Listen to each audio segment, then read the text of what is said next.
Cinema length 2.5 hours కదా, 2 hours 31 minutes అన్నాడు.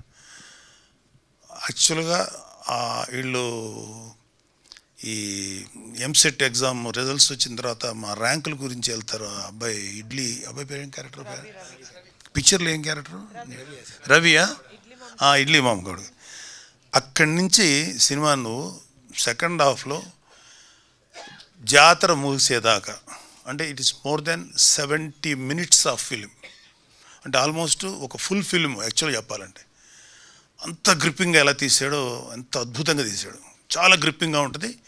ఇక ఎలక్షన్స్ అనే పార్టు యాడెడ్గా ఉన్న సినిమాకి ఏమి నష్టం కలిగించలేదని నాకు అనిపించింది. అది ప్రజెంట్ ఉన్నటువంటి పొలిటికల్ సినారియోని చాలా బాగా తీశాడు. ఎందుకంటే రెస్పాన్సిబిలిటీ లేనటువంటి చాలామంది నా ఒక్క ఓటుతో ఏమవుతుంది ఎవరన్నా ఇంకా అని అట్లాగంటే ఆలోచన. ఎందుకంటే మేము అది ఫేస్ చేసాం అలాంటి మాటలు.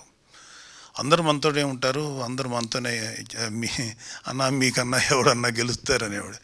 నాకు ఎందుకో డౌట్ వచ్చేది. నేను ఎంపీగా నిలబడ్డాను నరసాపురం, ప్రతివాడు మీరే కొడతారనేవాడు. నాకు కొంచెం భయంగా ఉండేది, డౌట్గా ఉండేది. నా డౌటే కరెక్ట్ అయింది, గెలవలేదు, 3rd పొజిషన్ వచ్చాను నేను. సో ఈ 2 రాజకీయాలు నేను చూసిన తర్వాత ఆ సినిమాలో మా జనసేన ప్రస్థానం 2019 దాకా అనుకోవచ్చు మీ సినిమాని అక్కడ. అందుకే నాకైతే ఇంట్రెస్టింగ్ అనిపించింది.